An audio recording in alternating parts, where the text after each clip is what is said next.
Assalamualaikum warahmatullahi wabarakatuh. Kami dari kelompok 4 yang beranggotakan Amelia Eka Nuraini, Ananda Torik Jalu Saputra, Angelika Dwi Permatasari, Devila Septianti, dan Inna Larasati akan menampilkan video mengenai pentingnya penilaian pembelajaran dalam pembelajaran akuntansi. Dalam video ini kami akan menampilkan mengenai pendahuluan, pengertian, prinsip, fungsi, manfaat, kriteria, implementasi, serta penutup. Oke teman-teman, untuk bagian pertama pada pembahasan kita kali ini adalah pendahuluan. Pada era kemajuan pendidikan seperti sekarang, pemahaman konsep dasar pembelajaran menjadi salah satu syarat wajib bagi seorang tenaga pendidik. Konsep dasar merupakan gambaran atau rancangan awal suatu ide untuk mempermudah seseorang memahami suatu hal. Menurut Singarimbun dan Effendi, konsep adalah sebuah istilah atau definisi yang digunakan untuk menggambarkan secara abstrak suatu kejadian. Setelah mengetahui pengertian konsep dasar, guru juga perlu paham makna dari penilaian pembelajaran. Penilaian pembelajaran merupakan suatu proses atau kegiatan yang sistematis dan berkesinambungan untuk mengumpulkan informasi tentang proses dan hasil belajar peserta didik dalam rangka membuat keputusan berdasarkan kriteria pertimbangan tertentu.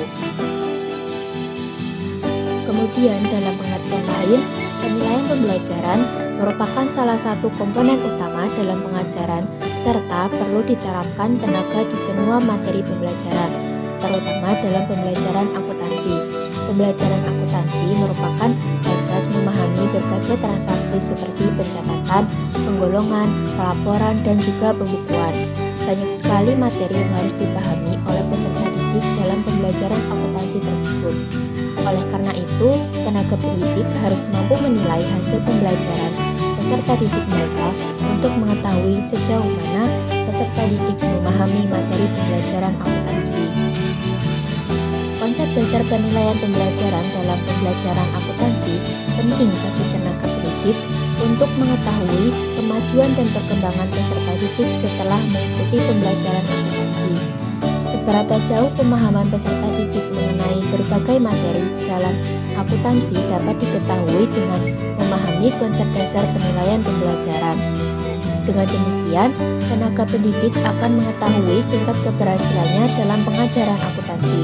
Hal ini dapat digunakan untuk mengevaluasi proses pembelajaran akuntansi apakah sudah tepat atau perlu adanya perbaikan. Kemudian selanjutnya, pengertian penilaian pembelajaran. Sebelum kita masuk ke dalam pengertian penilaian pembelajaran, kita perlu tahu apa sih pengertian dari penilaian itu.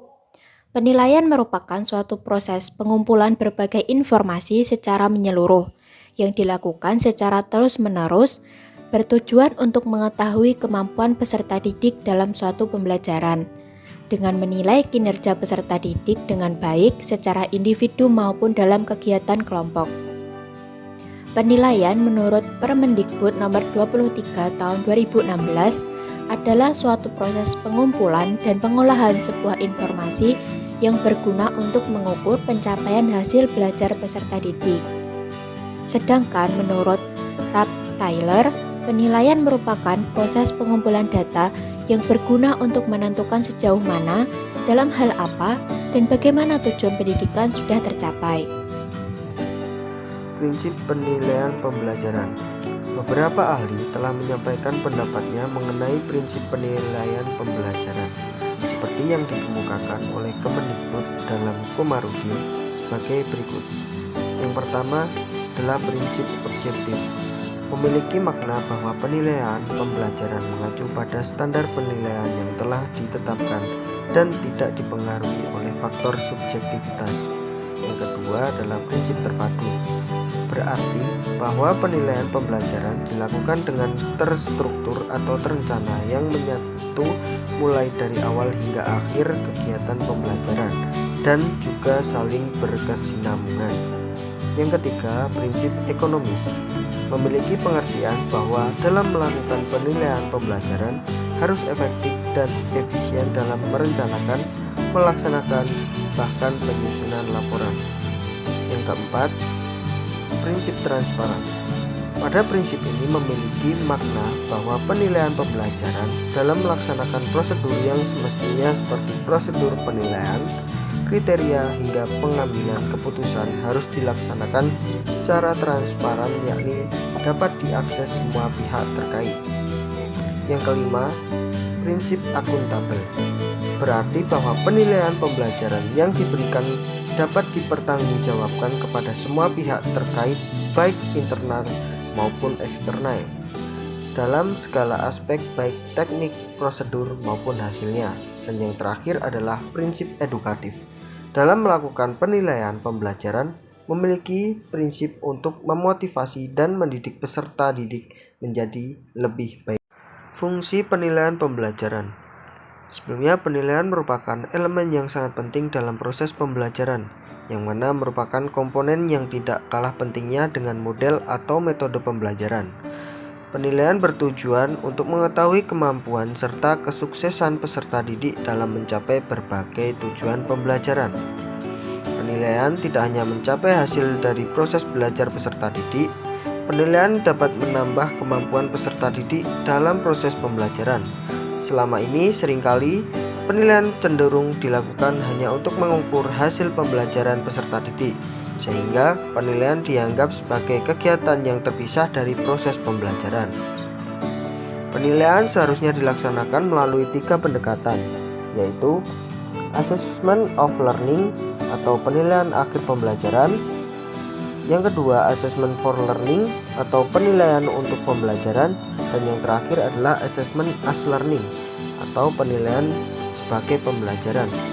Untuk yang pertama, yaitu assessment of learning, adalah penilaian yang dilakukan pada saat proses pembelajaran selesai.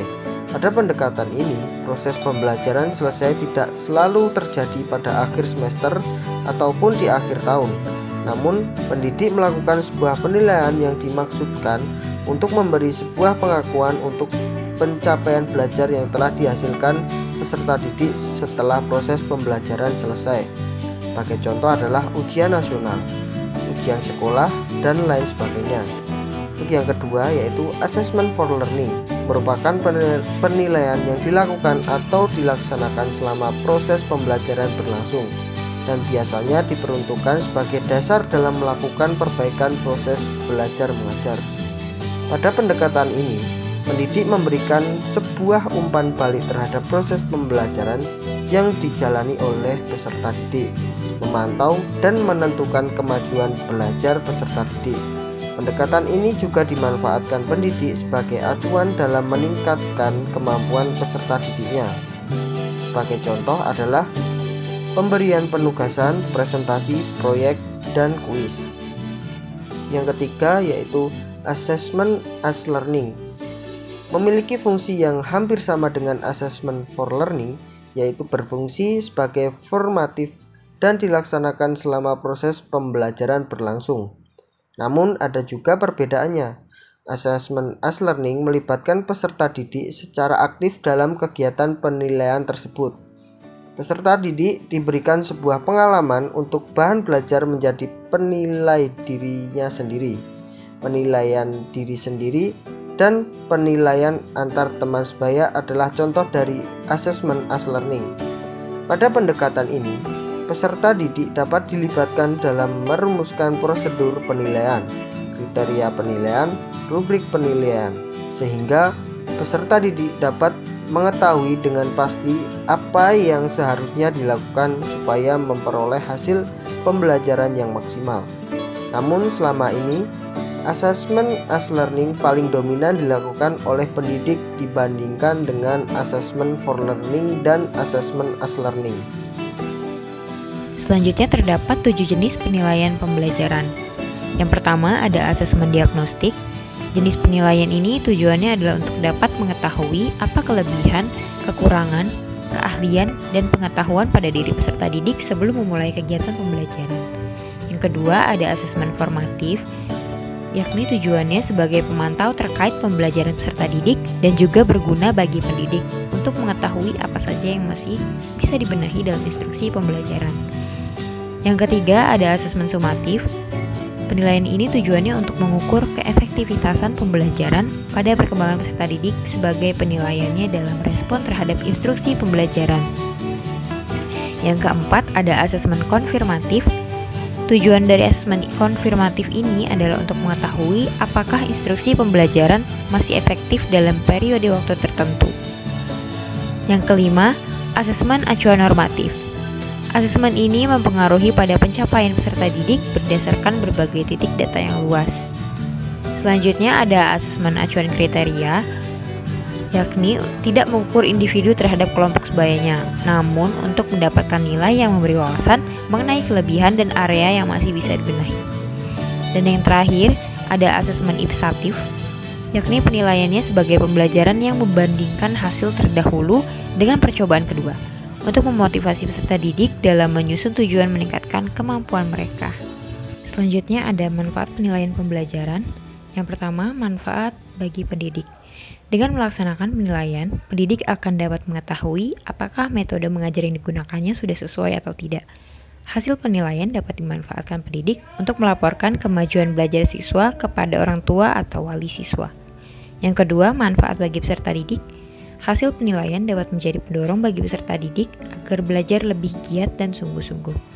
Hasil dari penilaian pembelajaran dapat dimanfaatkan oleh peserta didik untuk mengetahui seberapa jauh kemajuan belajarnya selama ini. Yang ketiga, manfaat bagi lembaga atau sekolah.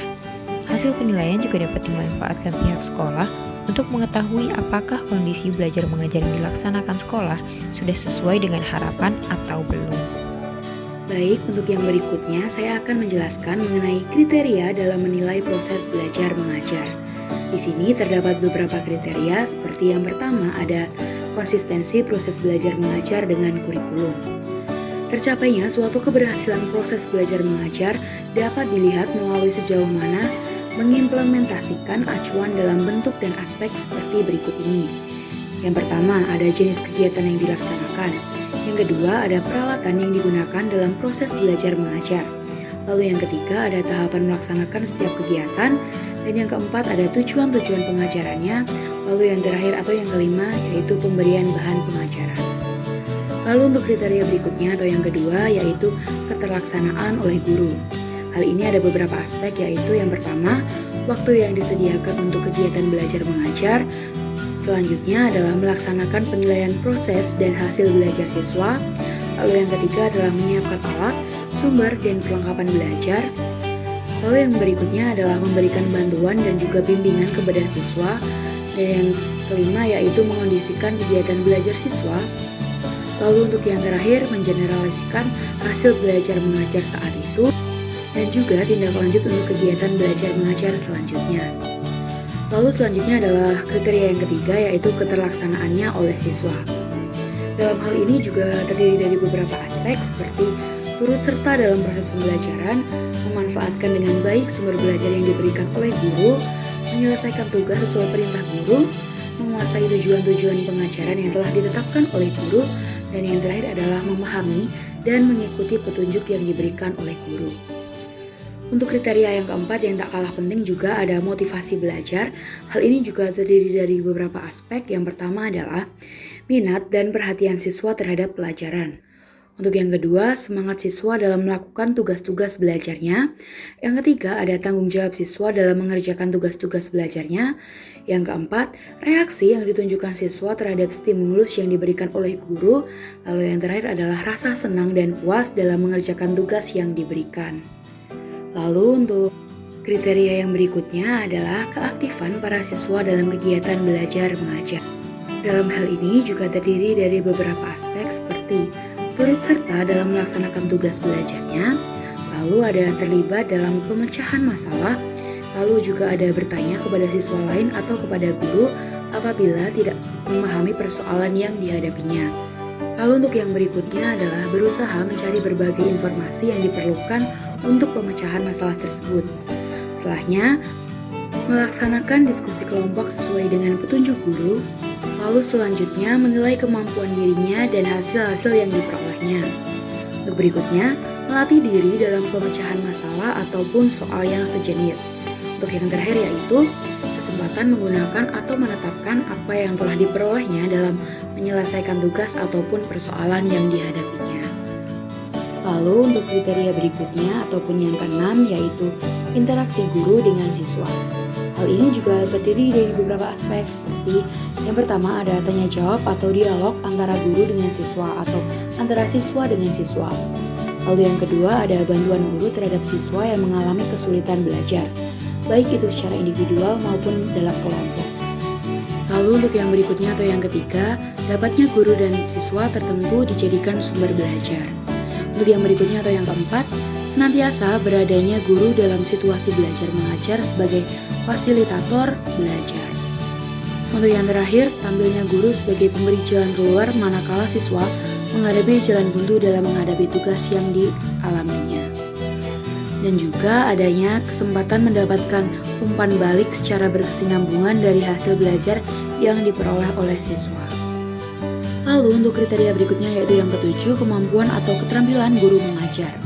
Hal ini juga ada beberapa aspek yang membentuknya, yaitu menguasai bahan pelajaran yang disampaikan kepada siswa.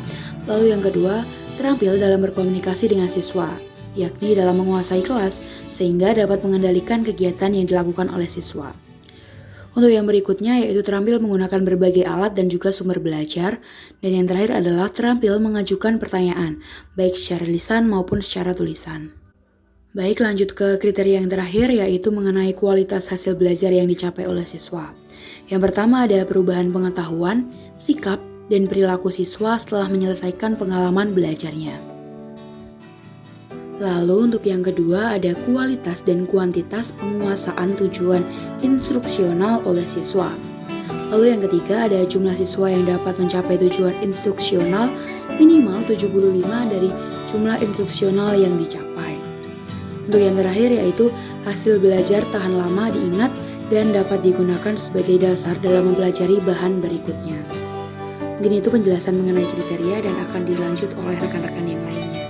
Implementasi penilaian pembelajaran akuntansi. Yang pertama, tes. Pemberian penilaian melalui teknik tes dapat diberikan dengan cara memberikan sejumlah pertanyaan yang jawabannya dapat dinilai benar atau salah. Tes dapat dilakukan melalui beberapa metode, antara lain tes tertulis, tes lisan, dan tes praktik kerja atau tes kinerja. Yang kedua, observasi. Observasi merupakan teknik penilaian yang dilakukan melalui pengamatan terhadap peserta didik selama pembelajaran dan atau di saat di luar kegiatan pembelajaran. Observasi dilakukan untuk mendapatkan data kualitatif dan kuantitatif sesuai dengan kompetensi yang dinilai dan dapat dilakukan baik secara formal maupun informal. Dalam pembelajaran akuntansi, penilaian ini dapat dilakukan melalui pemberian tugas proyek, menyusun laporan keuangan perusahaan dagang untuk mengetahui tingkat pemahaman peserta didik dalam menyusun laporan keuangan perusahaan. Yang ketiga, penugasan. Penugasan merupakan teknik penilaian yang dilakukan dengan cara memberikan tugas kepada peserta didik, baik secara perorangan maupun secara kelompok. Pemberian tugas ini dapat berupa praktik laboratorium akuntansi, tugas rumah, atau tugas proyek. Yang terakhir yaitu penutup.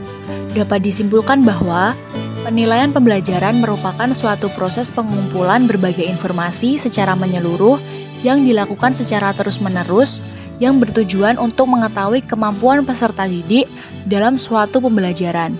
Dengan menilai kinerja peserta didik, baik kinerja secara individu maupun dalam kegiatan kelompok. Penilaian bertujuan untuk mengetahui kemampuan serta kesuksesan peserta didik dalam mencapai berbagai tujuan pembelajaran. Dalam melakukan penilaian pembelajaran harus berpedoman dengan beberapa prinsip. Antara lain, objektif, terpandu ekonomis, transparan, akuntabel, dan edukatif. Dalam pembelajaran penilaian dapat dilakukan dengan beberapa teknik, antara lain tes, observasi, penugasan, portofolio, produk, inventory, jurnal, penilaian diri, serta penilaian antar teman. Baik, terima kasih atas perhatian dari teman-teman. Sekian penjelasan dari kelompok kami mengenai penilaian pembelajaran akuntansi dan juga implementasinya. Kurang lebihnya kami mohon maaf, semoga apa yang kami jelaskan dapat memberikan suatu kebermanfaatan. Wassalamualaikum warahmatullahi wabarakatuh. I do what I can do, not what I can't do.